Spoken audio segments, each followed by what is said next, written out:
So they're talking about and thinking about ethnic cleansing from the get-go. And what they do is they continue to up the attacks, increase the attacks, kill more and more people.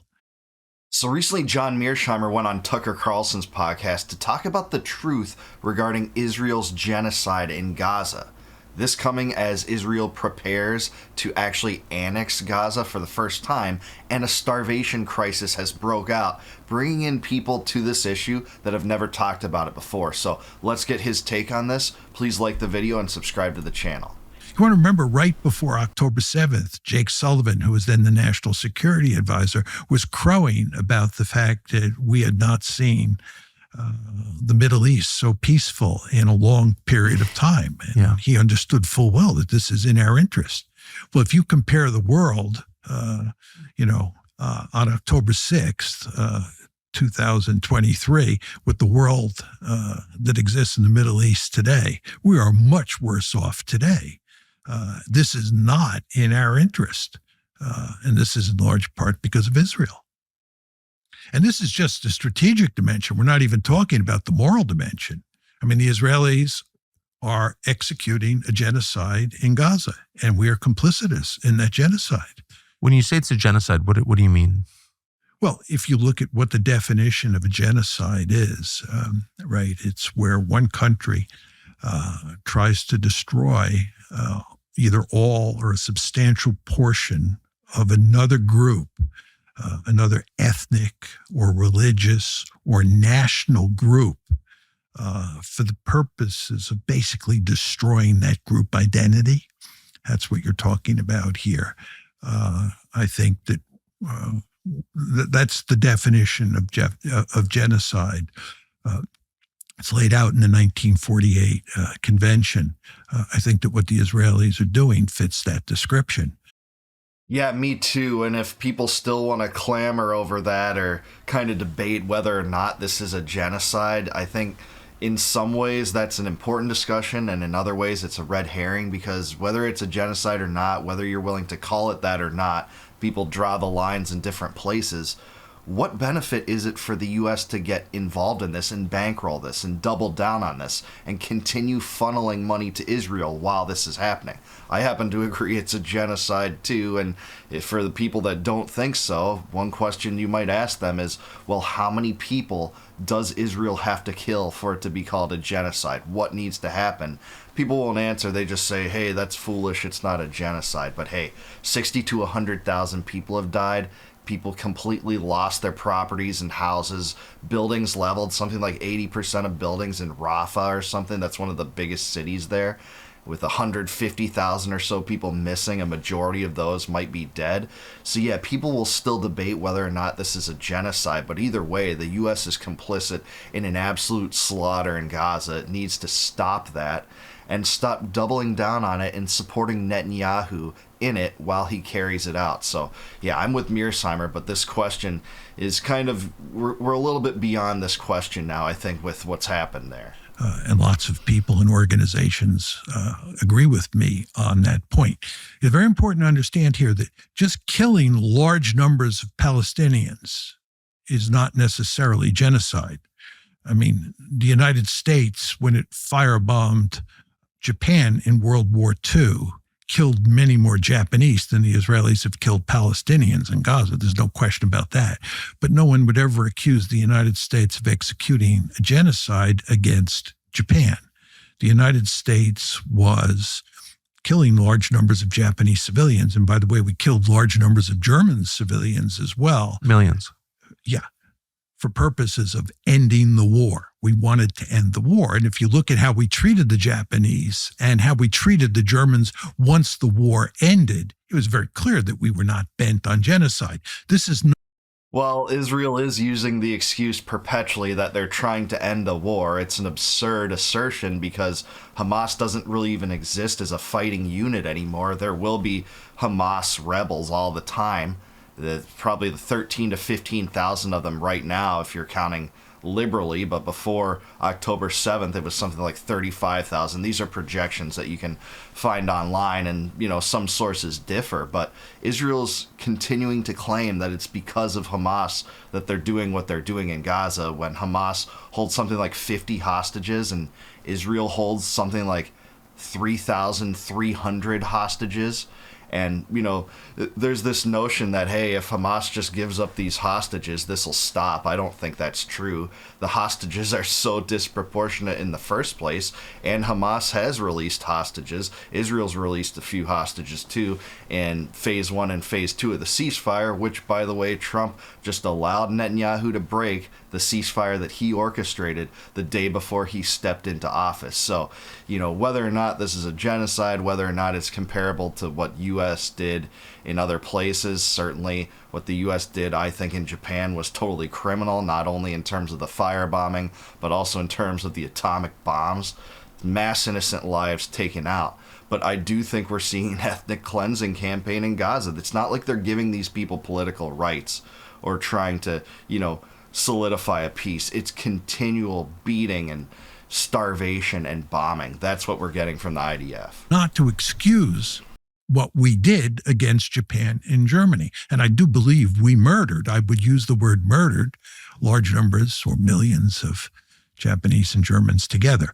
But in the case of what's going on in Gaza, right, what's happening here is that the Israelis are systematically trying to destroy the Palestinians as a national group, right? They're targeting them as Palestinians, and they're trying to destroy Palestinian national identity in addition to murdering huge numbers of Palestinians. And I mean, it's not just a rage reflex. This is a strategy, of course, 2.5 years later, almost 3 years later.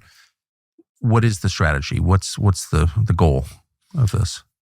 My view on this is that the Israelis have long been interested in expelling the Palestinian population from Greater Israel.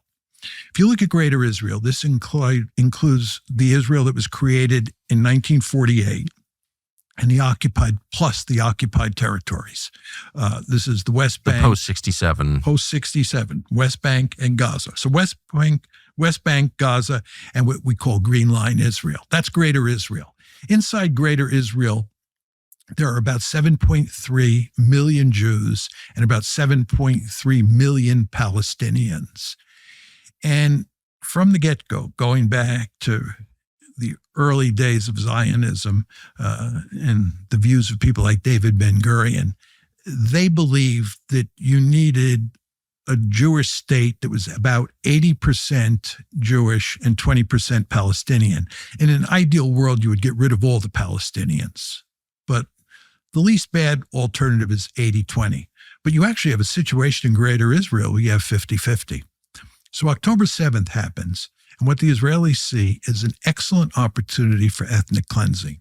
And they make this clear.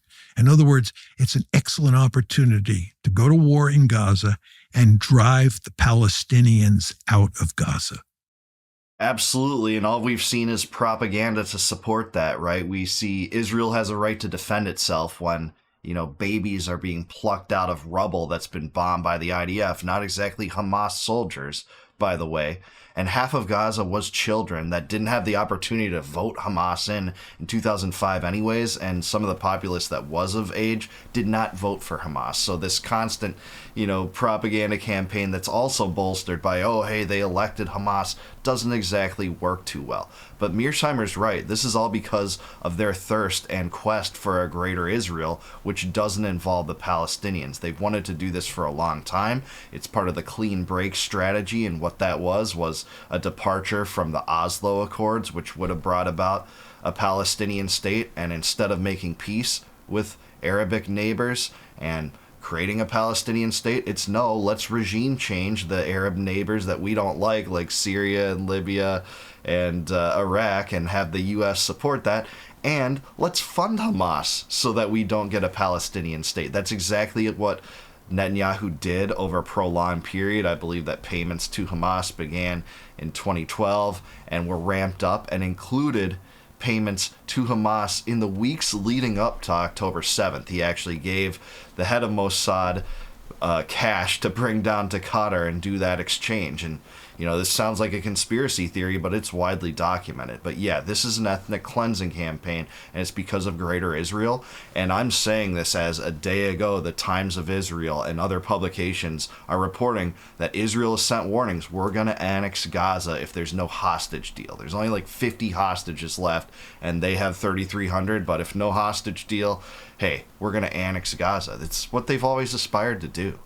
And solve that demographic problem that they face. That's such a dark thing, and therefore that's a very strong allegation. On what basis are you making it? There's just a huge amount of data that supports this in the Israeli press. They have been perfectly willing to make this argument loudly and clearly. The issue of genocide, which I'll get to in a second, is a different issue. I'm separating ethnic cleansing from genocide. So what happens after October 7th is that the Israelis see an opportunity to drive the Palestinians out of Gaza. And you want to remember that you had massive ethnic cleansing in 1948 when the state is created. Virtually all of those people in Gaza are descendants of the ethnic cleansing of 1948. We're kicked out of another place and sent to Gaza. Yeah. That's the most big irony about this whole thing. We're often called anti-Semites if we criticize Israel's government, but Israel's controlled by a lot of Ashkenazi Jews who aren't exactly Semitic in the first place. In fact, many of the Palestinians are descendants of the ancient Hebrews and are more Semitic than the people ruling Israel right now. And that's not the case uniformly, but it is ironic when you come to the point that that's the constant retort to any criticism about U.S. aid to Israel or Israel's genocide in Gaza is to call you an anti-Semite. Well, actually, the people of Gaza are largely Semitic in comparison to many of the people in Israel. And I think that's what he's getting at. And by the way, there was another massive ethnic cleansing after the 67 war in the West Bank. So this is the third attempt at a massive ethnic cleansing in Gaza. So this is hardly surprising at all. And in fact, if you go back and read the literature on the creation of Israel, this is all thoroughly documented. Ethnic cleansing was a subject that the Zionists talked about from the get-go, and they talked about extensively, because there was no way they could create a greater Israel without doing massive ethnic cleansing.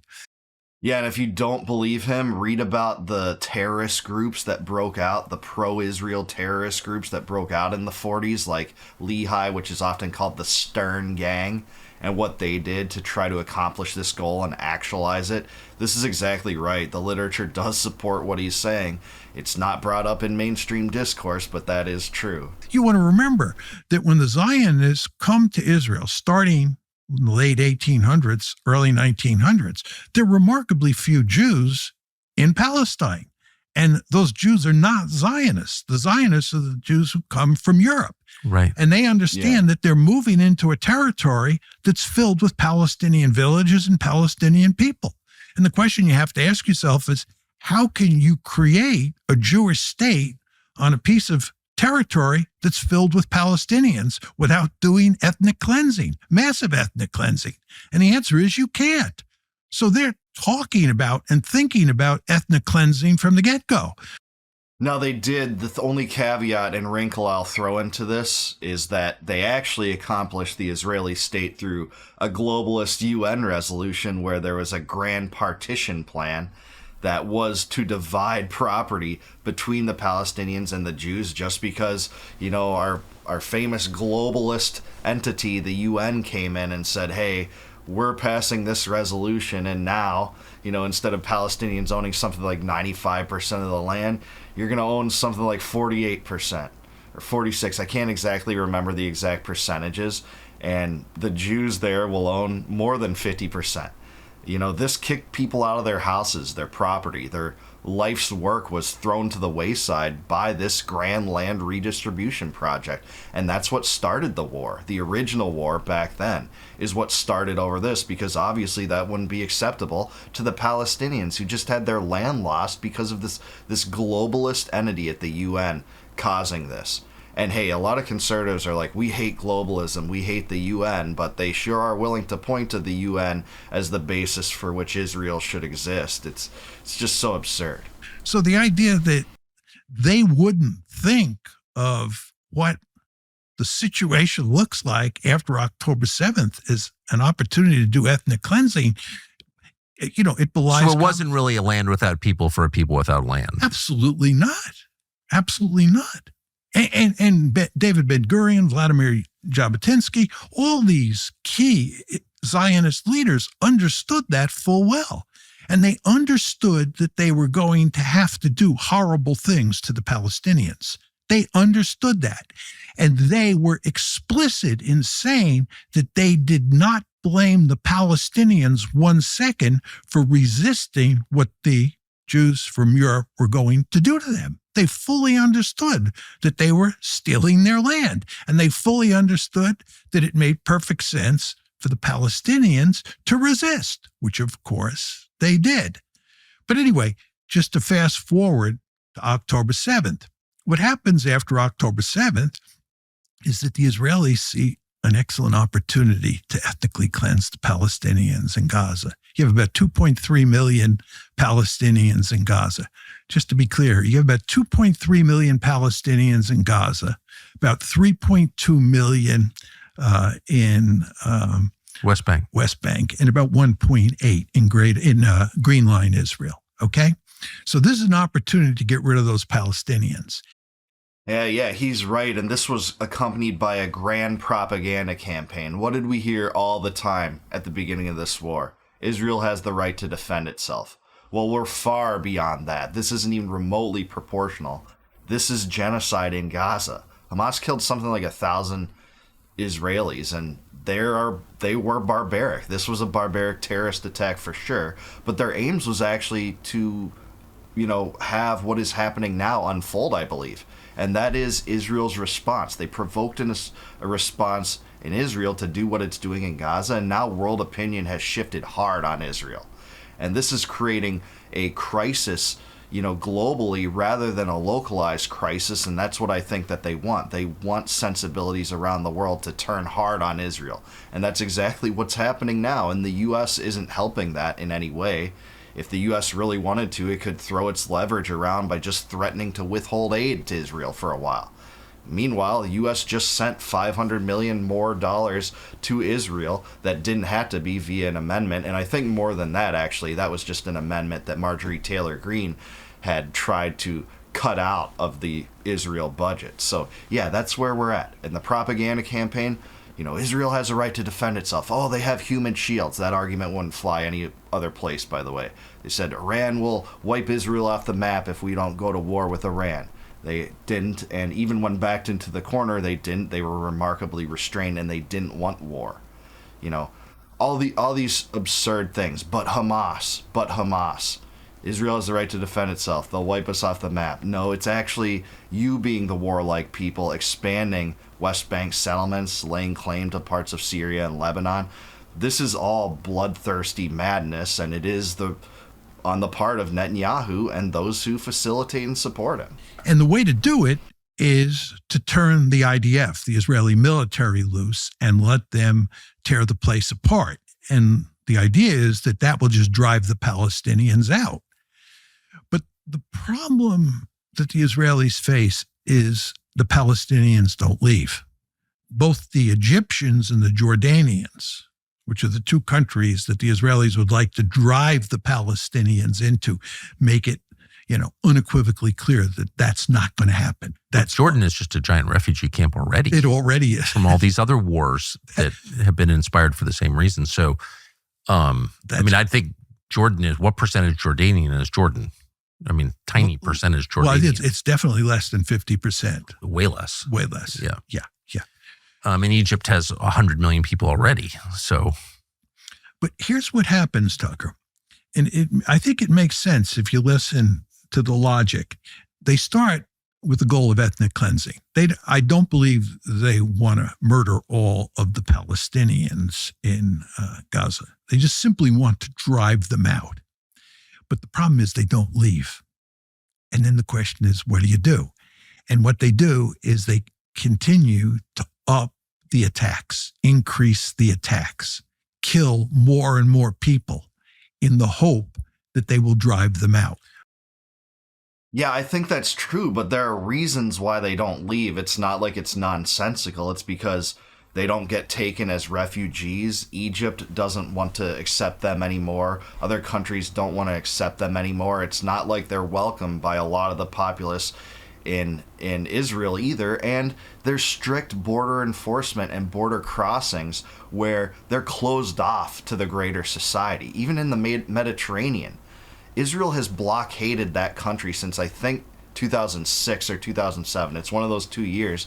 They've imposed a blockade where if you're a fisherman that's a Palestinian in Gaza, you can't even get off the coast more than something like a mile or two before you're apprehended, or there's enforced apprehension there. Plus, they won't allow goods and services to come in. The Houthis tried to provide them aid, and that's a big reason why Israel wanted the U.S. to strike on Yemen back in March, which Trump was happily obliged to do and did so for about the entire duration of that month. But it's not like they have easy recourse here. And what would you do if your property's threatened, you've built a livelihood, have a little bit of capital, maybe have a home or a business nearby? Just fleeing to new sites without, wealth to sustain yourself or that of your family is risky in the first place. But to leave your land entirely is just not within the realm of question for many Palestinians that can't pass the crossings. They can't get taken in as refugees. They can't even get fed now. There's a starvation crisis, which, by the way, Netanyahu's completely denying right now. And even Trump is saying, yeah, the starvation exists and it's real. So, yeah, they can't hold this propaganda campaign much any longer. You're seeing people peel off the right to, really address this madness for really the first time in my lifetime. And yeah, a majority of the Republicans still support Israel, I think, but I think those numbers are going to die, and this is gradually going to become even more of a disaster for them culturally before it manifests in any political changes, because right now AIPAC has most of our elected officials under, wrapped around its finger, and they influence our elected officials, the bureaucracy, the deep state, and certainly the president. Miriam Adelson did give him $100 million. Before that, Sheldon Adelson gave him many more. He brags about how pro-Israel he is. He did all sorts of things that were beneficial, so to speak, for Israel, even though, there's nothing less beneficial than to keep sustaining the policy that Israel is supporting here in Gaza. It's not just voices in the U.S. that are turning against them. That actually came after, widespread international voices condemn this. And hey, I'm not one of these guys to hinge U.S. foreign policy or my aspirations for it on worldwide opinion. Certainly not. I reject globalism entirely. But it is telling when so many people around the world, have the same opinion that I do, when mine is based on an America-only premise to get the hell out of the Middle East, regardless of what the rest of the world says. But I don't see that coming soon, and right now it's in its worst phase. The genocide's in its worst phase. As this starvation crisis breaks out, you have, aid stations set up where IDF soldiers take the opportunity to shoot at innocent Palestinians that aren't Hamas and kill them. I think about 1,000 have died. Especially this has been a problem in the last month or two. And, there are some mainstream media in the U.S. reporting this. It's just crazy, and no one can deny the videos coming out of there. You can say it's all propaganda and all set up. They're all crisis actors.